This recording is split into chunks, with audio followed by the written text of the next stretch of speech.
오늘도 살아계신 하나님께서 여러분 가운데 10년 가운데 역사하여 주셔서 말씀을 통해 함께 은혜를 나누고 또 함께 도전받고 결단하는 귀한 시간 되시기를 간절히 축원합니다. 우리 살아계신 하나님의 일하심을 통해서 또 우리 모든 성도님들의 기도와 또 협력과 후원을 통해서 이번 여름 교육개발원 여름 사역이 잘 마무리가 되었습니다. 다시 한번 이 자리를 빌어서 책임자로서 여러분께 참 감사를 드리고 또 우리 성도님들 또 여성교회 분들 또 우리 모든 선생님들 또 장로님들 또 교육자분들 정말 함께 해주셔서 너무 감사를 드립니다. 하나님께서 여러분의 기도를 들으셨고 또 여러분의 협력과 섬김을 보셨습니다. 그리고 우리의 자녀들이 마음껏 하나님을 예배하고 찬양하고 기도할 수 있도록 크신 은혜를 베풀어 주셨고 또 직접 만나 주셨습니다. 모든 것 우리 하나님께 하셨음을 고백하고 또 모든 영광 우리 하나님 앞에 올려드립니다. 저는 이번 여름 사역을 마치고 돌아보면서 역시나 하나님께서 살아계시고 우리 자녀들을 사랑하고 계심을 새삼 경험하게 되었습니다. 그렇게 느끼게 된 한 가지 근거는 모든 부서에게 일관되게 또 통일되고 그리고 동일한 말씀을 주셨다는 것입니다. 이번 유아부, 유치부, 또 유년부, 초등부 네 부서의 주제는 온 마음을 하나님께였습니다. 그리고 주제 말씀은 잠언 4장 23절 모든 지킬 만한 것 중에 더욱 내 마음을 지키라 생명의 근원이 이에서 남이니라 라는 말씀이었습니다. 이 말씀을 중심으로 다윗이라는 인물이 정말 하나님 앞에서 어떻게 행했는지, 하나님은 또 다윗을 통해서 어떠한 일들을 행하셨는지, 우리가 지키고 또 우리가 가져야 될 마음은 어떤 마음인지 그것을 함께 배우는 시간이었습니다. 유초등부 PP캠프 때 오셨던 강사님이 참 엄청 센 어투로 설교를 하셨었는데 단 한 가지 메시지였습니다. 하나님의 왕 되신 하나님을 기억하라 말씀입니다. 또 중고등부 수련회 주제가 리스탠드 다시 일어서라 라는 주제였습니다. 그리고 주제 말씀은 열왕기상 19장 7절로 8절 말씀이었는데요. 여호와의 천사가 또 다시 와서 어루만지며 이르되 일어나 먹으라 내가 갈 길을 다 가지 못할까 하노라 하는지라 이에 일어나 먹고 마시고 그 음식물을 힘을 의지하여 40주 40야를 가서 하나님의 산 호렙에 이르니라. 아멘. 말씀입니다. 로뎀나무 아래에서 죽기를 바라며 그렇게 영적 침체 가운데 빠져있던 엘리야를 하나님은 직접 찾아가 주셔서 그에게 먹이시고 어루만지셔서 다시금 일으켜 세우시고 그리고 사명을 회복시켜 주시는 말씀이죠. 이번 수련회에 세 분의 강사님이 오셨었는데요. 첫째 날 처음 오셨던 강사님은 가짜 크리스천과 진짜 크리스찬에 대해서 말씀해 주셨습니다. 둘째 날 오전에 오셨던 강사님은 성교육을 통해서 기독교 세계관과 가치관에 대해서 말씀해 주셨고요. 마지막 세 번째 강사님은 세 번의 집회를 하셨는데 사사 기드온을 통해서 그의 부르심 또 그가 승리하는 과정들 또 에스겔의 환상 중에 성전에서 물이 흘러나오는 그 말씀을 가지고 발목에서 무릎으로 허리로 건널 수 없는 강이 되어가는 그러한 말씀을 함께 선포하시면서 우리 아이들에게 꼭 필요한 말씀을 주셨습니다. 이 말씀들을 서로 떼어놓고 보면 서로 정말 다른 말씀처럼 여겨지는데 제가 다 참여하면서 느낀 것은 그게 다른 말씀이 아니라 동일한 말씀이었다는 거예요. 통일되고 일관된 메시지. 그것은 누가 나의 인생의 주인인가, 누가 내 마음의 왕이신가 라는 겁니다. 오직 여호와 하나님, 하나님 아들 예수 그리스도, 불같은 성령님, 삼위일체 되신 그 하나님만이 우리의 왕이시고 우리의 주인 되신다. 그 말씀을 동일하게 선포하고 계셨습니다. 그리고 그 왕 되신 하나님 앞에 서 있는 나는 지금 어떠한 신앙과 어떠한 마음과 어떠한 삶의 모습을 가지고 살아가고 있는가, 그것을 되돌아보게 하셨습니다.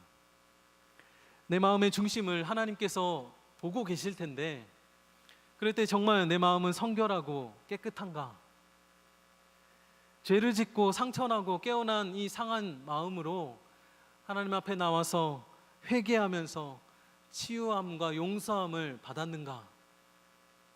이기적이고 자기 중심적인 이러한 신앙생활을 하고 있는 가짜 크리스천 말고 오직 하나님이 왕 되시고 주인 되신 진짜 크리스천인가? 하나님의 영광을 위해 나를 위한 계획하심과 뜻이 분명히 있으신데, 그것을 우리가 품고 그 하나님의 꿈과 비전을 갖고 있는가? 지금의 발목까지 밖에 차지 않은 은혜에 만족하지 않고 무릎으로, 허리로 건널 수 없는 강과 같은 더 큰 은혜를 사모하고 흔들리지 않는 믿음으로 굳게 서 있는가? 이러한 말씀들을 주시면서 함께 회개하게 하시고 또 기도하게 하시고 결단하게 하셨습니다. 여러분, 우리 하나님은 사람의 외모를 보시는 분이 아니라 마음의 중심을 보시는 하나님이십니다. 이 말씀은 우리 하나님 앞에서 어떤 마음으로 내가 예배하고 있는지, 신앙생활을 하고 있는지, 진짜 내가 예수 믿는 이유와 목적이 무엇인지 우리 하나님은 다 알고 계신다는 것입니다. 우리의 제일 되는 우선순위가 하나님이 아니라면 안타깝게도 우리는 가짜 크리스찬인 거예요. 제일 되는 우선순위가 내가 복받기 위해서 나의 건강과 우리 가정의 행복과 내 사업의 번창과 우리 교회의 부흥과 남북 통일과 세계 평화라면 그것은 우선순위가 잘못된 겁니다. 다윗이 하나님 마음에 합한 사람이었다는 것은 그의 중심이, 그의 마음이 항상 하나님을 향해 있었다는 것입니다. 다윗은 인생의 주인이 하나님이심을 고백했고, 그가 이스라엘의 왕이었지만 그의 왕은 하나님이심을 고백했습니다. 그리고 그의 고백은 예배를 통해서 나타나 보여주었습니다. 다윗은 온 마음을 다해서 하나님을 높여드리고 하나님께만 영광 올려드리는 그러한 예배를 드린 예배자였습니다. 여러분, 우리도 우리의 주인 되시고 왕 되신 하나님 앞에 우선순위를 바로 세워드리길 간절히 원합니다. 저와 여러분이 예수 믿는 이유와 목적이 다른 것에 있지 아니하고 오직 하나님께만 우선순위를 두어서 진짜 크리스찬으로, 온전한 예배자로 다시 설 수 있게 되기를 우리 주님의 이름으로 간절히 축원합니다. 제가 이번 여름 사역을 통해서 하나님께서 살아계시고 우리 자녀들을 사랑하신다는 고 느꼈던 또 다른 경험은 성령님의 역사하심이었습니다. 유아부, 유치부 아이들이 정말 그 어린 것들이 뭘 알겠다고 생각할 수도 있겠지만 정말 온 마음을 다해서 그 아이들이 찬양하고 말씀을 듣고 때로는 물놀이를 하면서도 그렇게 기쁨으로 하나님 앞에 나온 것 자체가 성령님의 역사하심이라 믿습니다. 또한 PP캠프와 중고등부 수련을 통해 성령님의 역사는 다양한 모습으로 나타났습니다. 자신의 입을 열어서 찬양하지 못했고 입을 열어서 기도하지 못했던 아이들이 마음껏 찬양하고 간절히 부르짖는 모습을 보았습니다. 방언의 은사를 받은 아이도 있었고요. 무엇보다 그 간절한 기도 중에는 내가 죄인임을 깨닫고 그동안 나의 생각과 행위가 정말 엄청난 죄였구나라는 것을 깨닫고 그것을 알게 되면서 하나님 앞에 눈물로 회개하며 기도했다는 것입니다. 이 간증문 중에 이런 글이 있어서 한번 소개해 드립니다. 초등학교 3학년 아이입니다. 죄를 지었을 땐 회개를 해야 되겠다는 생각이 들었다. 초등학교 5학년 아이는 제가 동생과 많이 싸우고 주님께 기도와 찬양을 제대로 드리지 못한 저의 죄를 회개합니다. 고1 학생은 그동안 내가 주님을 어떻게 생각했고 주님께 투자한 시간을 생각하니 눈물이 안 나올 수가 없었다. 회개도 안 할 수가 없었다. 그리고 우리 아이들이 설교 말씀을 듣는 중에 깨닫게 하시고 그리고 홀로 기도하는 중에 하나님께서 직접 말씀하여 주시는 하나님의 마음과 음성과 말씀을 받은 그런 아이들도 있었습니다. 초등학교 6학년 아이 간증입니다. 설교를 듣고 나서 내가 죽으면 천국에 갈 수 있다는 확신이 들게 되었다. 고1 학생입니다. 하나님께 아무리 구해도 내가 가만히 있으면 될 것도 안 된다는 걸 깨달았다. 그래서 정말 열심히 기도했다. 성령님이 임해 주셔서 많이 기도하고 은혜 받았다. 고2 학생입니다. 계속해서 주님을 찾고 찾았다. 그에 비해 하나님의 음성은 마음의 울림은 낫나 싶을 정도로 너무 미세했지만 그래도 나는 분명히 느껴졌다. 정말 작은 음성이었지만 나의 믿음의 크기는 더 컸다. 또한 성령님의 따스한 사랑과 손길을 느끼고 성령님이 안아주시고 위로해 주심을 경험한 아이들도 있었습니다. 초등학교 2학년 아이입니다. 기도할 때 하나님께서 안아주시는 것 같았어요. 그래서 좋았어요. 초등학교 5학년 아이입니다. 또 기도 시간이 찾아왔어요. 그런데 전 하나님을 보고 싶었죠. 그래서 화내듯 기도했습니다. 하나님이 절 만드셨다면서요. 그러면 좀 나타나 보시라고요. 이리 오셔서 저 좀 안아주시라고요. 그러자 누군지 몰라도 저를 가볍게 안아주셨습니다. 저는 깜짝 놀라 주위를 둘러봤지만 아무도 없었죠. 저는 그게 하나님이라는 것을 알았습니다. 그러곤 알 수 없는 행복에 빠졌죠. 그날 밤 저는 웃으며 눈물을 흘렸죠. 중3 아이입니다. 나 만나달라고, 음성 들려주고 은혜 달라고, 성령님 기름 부어달라고 기도했다. 처음엔 목사님이 안고 기도해 주셨는데 몇 분 지나도록 계속 안고 계셔서 눈 떠보니 목사님의 손은 무릎에 있었다. 그때 굉장히 놀랐고 한편으론 감사했다. 이외에도 많은 아이들이 성령님의 역사하심을 경험했습니다. 아마도 그 자리에 온 것만으로도 성령님의 인도하심이 분명히 있으셨으라 믿습니다. 입을 열게 하신 분도 하나님이시고 찬양하고 기도하게 하신 분도 하나님이셨습니다. 죄를 깨닫게 하시고 회개하게 하신 분도 하나님이시고 말씀이 들려지고 믿어지는 은혜, 그리고 그 말씀을 붙들고 기도하면서 성령님의 따뜻한 손길을 느끼게 하신 분도 우리 하나님이신 줄로 믿습니다. 여러분, 여러분의 삶 가운데 또한 예배 가운데 이러한 성령님의 역사하심을 날마다 경험할 수 있게 되기를 간절히 축원합니다. 제가 무조건 체험해야 된다, 체험 신앙만이 진짜 신앙이다, 이렇게만 말씀드리는 것은 아닙니다.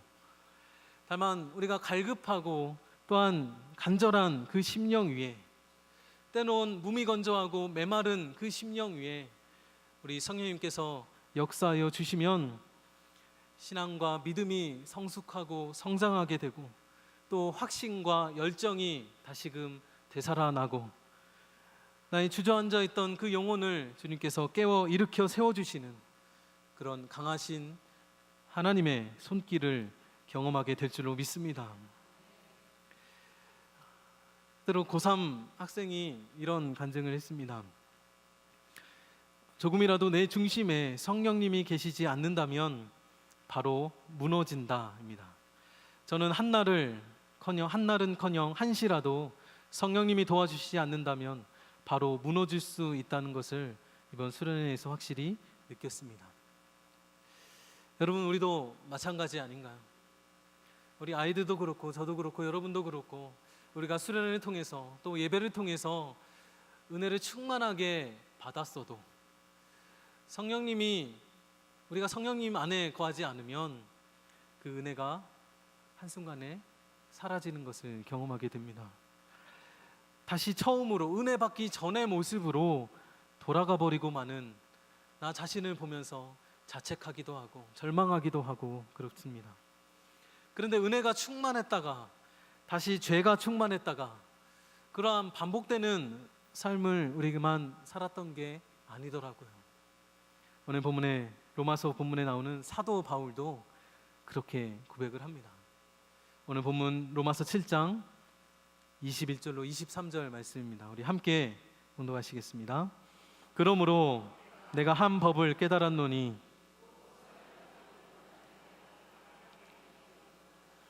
내 속사람으로는 하나님의 법을 즐거워하되 내 지체 속에서 한 다른 법이 내 마음의 법과 싸워서 내 지체 속에 있는 죄의 법으로 나를 사로잡는 것을 보는도다.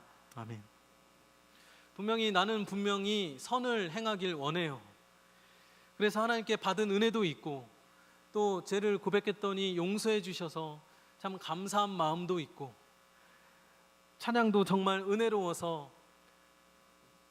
하루 종일 흥얼거리기도 하고 그러한 내 안에 선을 행하는 그러한 마음만 있었으면 좋겠는데 그런데 내 안에 악이 함께 있다는 것을 발견하게 된다는 거예요. 내 속사람은 내 마음으로는 하나님의 법, 율법과 그 말씀을 즐거워하지만 내 지체 속에, 내 육신 속에 죄의 법이 있어서 나를 사로잡아요.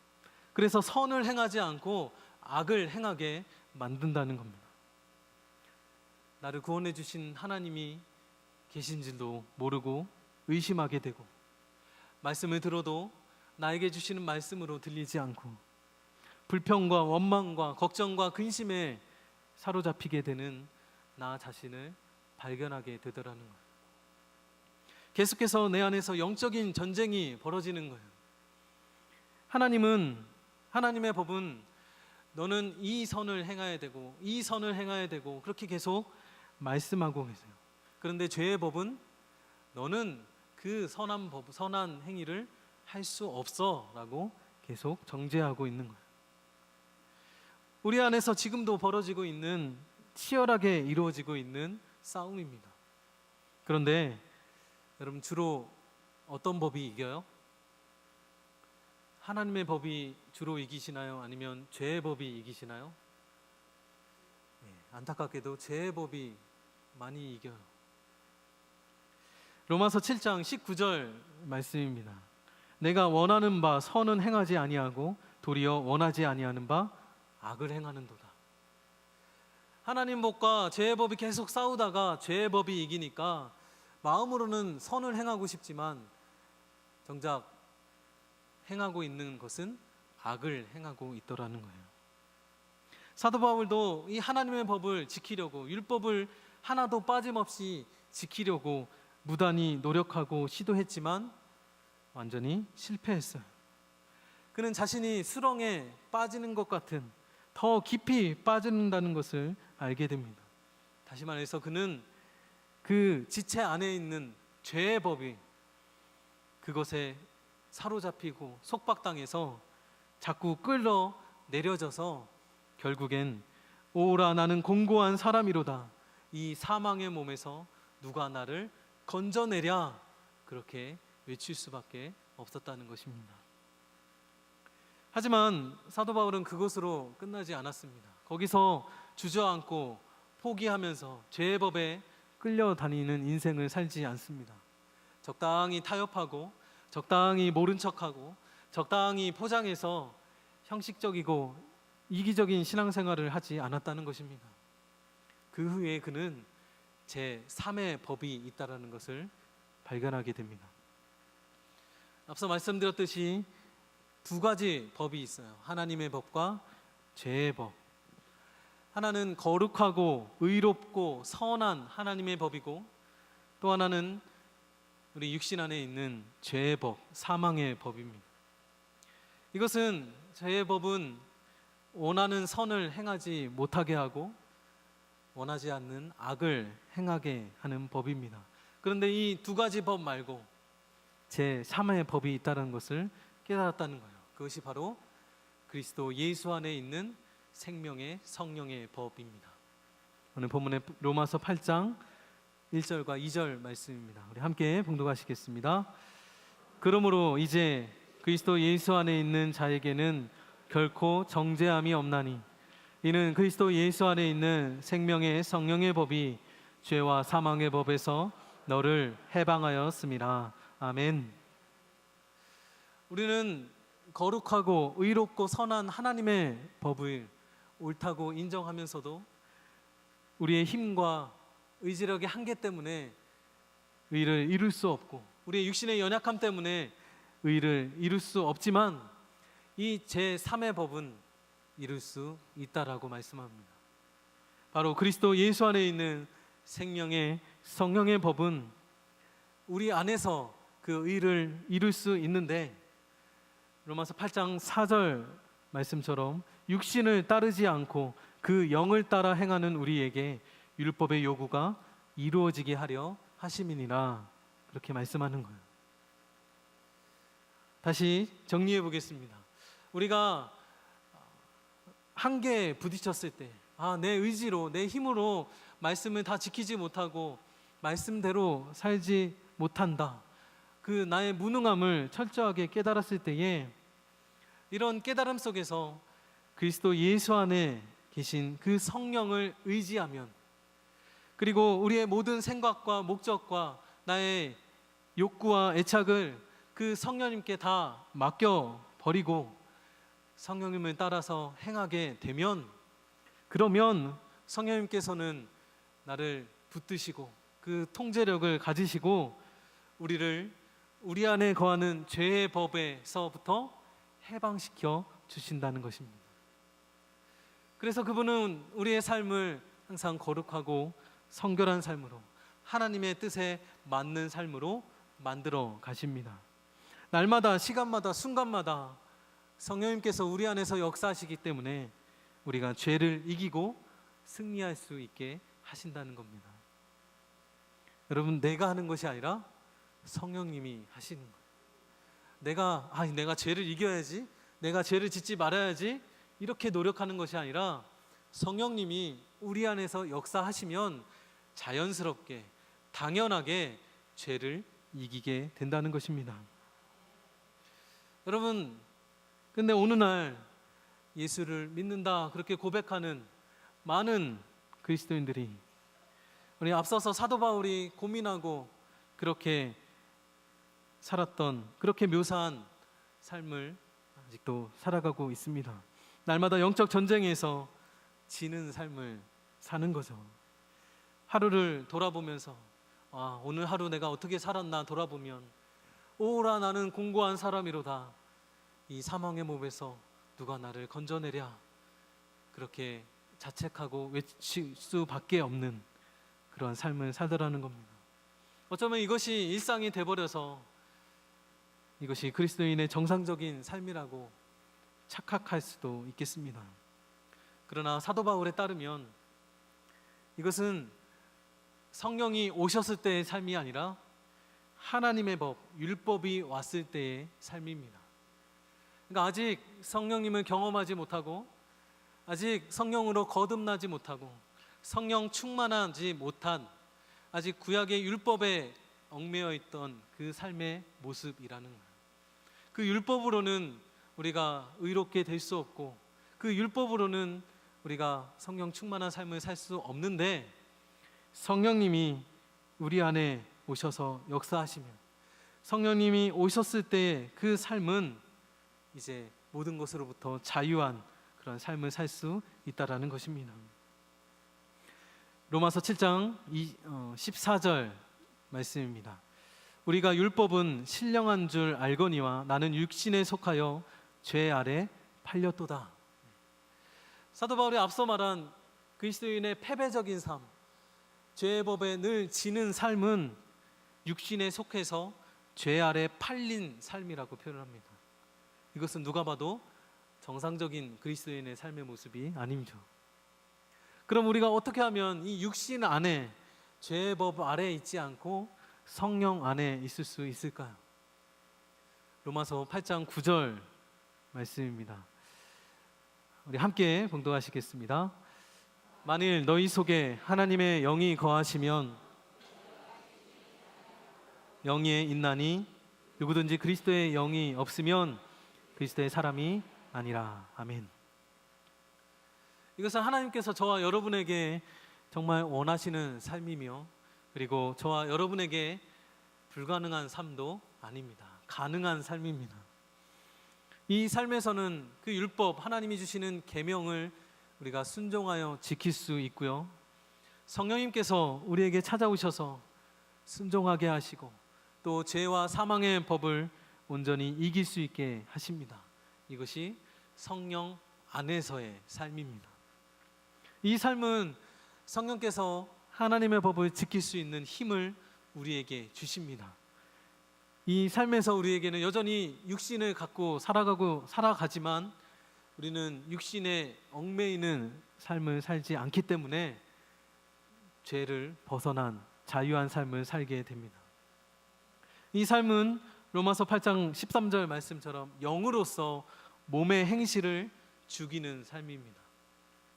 우리에게 몸의 욕구들이 있고 본능들이 있지만 그 욕구들이 우리의 삶을 지배하지 않도록, 그러니까 몸의 행실을 우리 마음대로 살아가지 못하도록 성령님께서 자제하게 하시고 억제하게 하시고, 그래서 죄로 끌려가는 삶이 아니라 죄를 이기는 삶을 살게 하신다는 겁니다. 그러므로 우리는 몸의 욕구들이 우리에게 강요하는 그 몸의 행실을 날마다 죽여야 합니다. 여기서 말하는 몸의 행실을 다른 말로 바꿔 말하면 이기적이고 자기 중심적인 것을 말하겠죠. 내가 원하는 것을 먹고 마시는 것, 나의 만족과 재미와 유익을 위해서 행하는 그 모든 것들, 하나님의 뜻에 반대되는 그 모든 것들, 그것이 몸의 행실이라고 할 수가 있겠습니다. 여러분, 그것이 참 우리 주변에 너무나 많고, 한 가지쯤은 이런 거 없으면 무슨 재미로, 무슨 낙으로 살 수 있을까, 그렇게 하는 분들도 있을 겁니다. 그러나 이 몸의 욕구들은 죄의 도구가 되고, 그리고 우리는 그러한 재미로 사는 사람들이 아닙니다. 사도 바울은 이렇게 말합니다. 갈라디아서 5장 16절 말씀, 너희는 성령을 따라 행하라. 그리하면 육체의 욕심을 이루지 아니하리라. 갈라디아서 5장 24절입니다. 그리스도 예수의 사람들은 육체와 함께 그 정욕과 탐심을 십자가에 못 박았느니라. 아멘. 여러분, 우리는 그리스도 예수의 사람들입니다. 아멘. 그리스도의 예수의 사람들은 그의 십자가의 사랑과 용서를 이미 받은 사람들입니다. 십자가의 사랑과 용서를 이미 받았다 함은 우리의 이미 육체와 정욕과 탐심을 십자가에 이미 못 박았다라는 것입니다.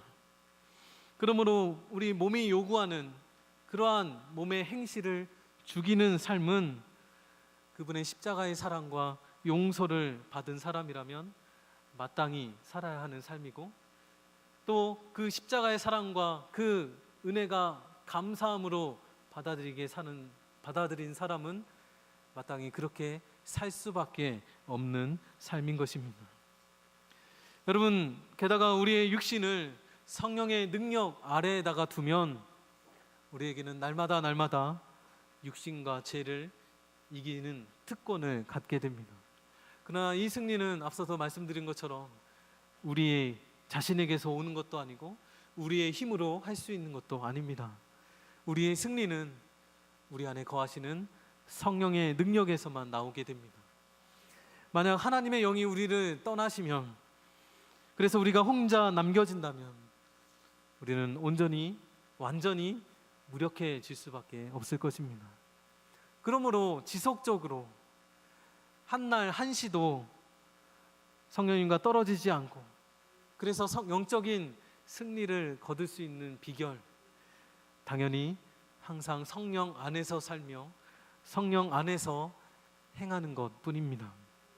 성령 안에서 살며 성령 안에서 행한다는 것은 내 안에 살아계시는 그 성령님을 의식하며 살아가는 것입니다.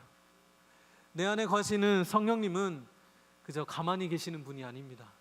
쉴 새 없이 우리에게 말씀하시고, 쉴 새 없이 우리에게 깨닫게 하시고, 그리고 우리에게 감동을 주시는 분이십니다. 그러니까 우리가 영적으로 민감해져 있으면, 성령님을 늘 의식하게 되면 그 성령님께서 우리에게 매 순간순간 하시는 말씀을 들을 수 있고, 그 말씀이 들리기 때문에 악과 선을 구별해서 선택할 수 있게 되는 거죠. 우리가 악을 선택하지 않는 이상 우리는 선을 행할 수 있는 삶, 주 안에서 거룩하고 성결한 삶을 살아갈 수가 있게 되는 것입니다. 그리고 그리스도 예수 안에 있는 생명의 성령의 법이 죄와 사망의 법에서 우리를 해방시키시고 자유하게 하듯이, 진리의 말씀, 성경 말씀을 통해서 성령님은 우리로 자유하게 하십니다. 그런데 만약 우리가 날마다 이 진리의 말씀, 그 말씀의 양식을 충분히 먹지 않으면 우리는 성령을 따라 행할 수 없게 되고, 그러면 우리는 다시 육신과 죄를 따라가는 삶이 되고 말 것입니다. 영의 양식, 이 성경 말씀은 우리의 영을 살찌우게 하고 믿음을 굳건하게 할 뿐만 아니라 죄와 사망의 법에서 우리를 자유하게 하고 죄를 이기게 하는 힘이 되는 것입니다. 여러분, 진리의 말씀인 이 성경 말씀을 가까이 하시고 묵상하시고 암송하셔서 죄로부터의 자유함, 육신의 법으로부터의 자유함을 누릴 수 있게 되기를 주님의 이름으로 간절히 축원합니다. 사랑하는 성도 여러분, 하나님은 우리의 왕이 되어 주시고 주인이 되어 주십니다. 그분의 말씀을 듣고 그분 안에 거하며 그분 안에서 행하는 삶이 복된 삶이고 죄를 이기는 거룩하고 성결한 삶인 줄로 믿습니다. 매 순간 우리 안에 계셔서 역사하시는 그 성령님을 의식하셔서 은혜 충만과 죄의 충만을 반복하는 삶이 아니라 항상 꾸준히 지속적으로 은혜 충만하시고 성령 충만한 저와 여러분의 삶이 되시기를 우리 주님으로 간절히 축원합니다. 아멘. 우리 함께 성령이 오셨네 찬양 드리시고 말씀을 붙들고 함께